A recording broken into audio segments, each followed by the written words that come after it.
新竹客家人利用山上的酸菊叶跟粉肠一块熏煮，成了香熏粉肠，据说对治疗咳嗽很有帮助。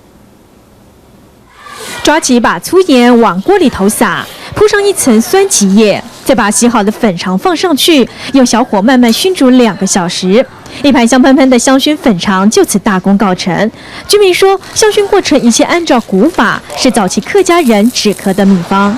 有个老时啊，以后冇按发达哈，其实人到食唔会好啊。记得其实算有嗰种基础嘅功能啊，还好顾习惯没做得啦。香 Q 的口感也很重要，火候拿捏是好吃的关键。不过，这样的有嚼劲的粉肠，对老人家来说吃起来格外的辛苦。这时，粉肠汤解决了扰人的问题。汤啊，佢功能要当好啊，老人家吃唔到所以是个汤啊，汤啊是哈落。马秀凤说，香熏粉肠除了是湖口老街的招牌菜之外，目前政府单位也有意要协助创业，让客家文化继续推广下去。民视新闻何乃强、陈小青新竹报道。这几年，新竹文史工作者和当地居民为了在科技重镇中保存客家文化，做了许多的抗争。抗议的红布条到现在还绑在这棵百年老樟树身上，宁静的乡间很难想象6年前曾有段激烈的抗争活动。把时间拉回到民国85年，当时为了新建高铁，这里差一点毁在挖土机的轮下。我配合咧當地嘅居民，然後喺交通部嘅高鐵抗爭，經過2年lang，最尾又未來保護下來。金山面是新竹市的老地名，位置在新竹市东南边，涵盖的范围包括现在的科学园区。客家人是这个区域里最主要的族群。不过吴庆杰表示，台湾矽谷所带来的商業利益，却连帶影響生態環境。經濟發展為犧牲人文啊，當然用辦起，老人文最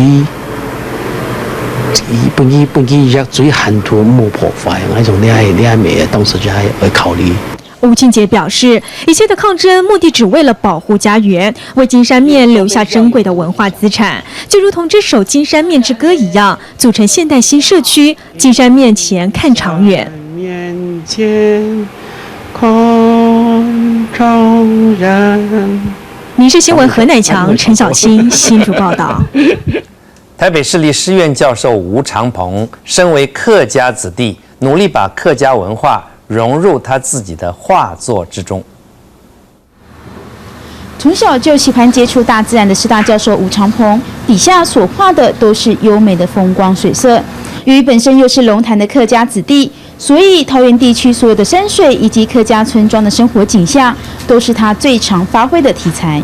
客家人的文物，比如说种田啦，比如说这个歌道啦，那些我都会去把握住那样的一个题材。从日本留学归国，吴教授擅长的是雪景，可惜台湾很少下雪，所幸他就把下雨画成大雪纷飞的模样，独树一格。12月的时候啊，画那个风景啊，会觉得有点冷。为什么呢？方面的风很冷嘛。那我就想，这么冷来画下雪不是很好啊？所以由本土的这个风景改变雪景来画。利用留白、喷洒以及弹粉的方式画出来的雪景，让人有身在其中的感觉。曾经得过美术教育贡献奖的吴教授说，他不但要把客家文化画出来，同时还要把客家精神推销出去。民视新闻小编廖松云台北报道。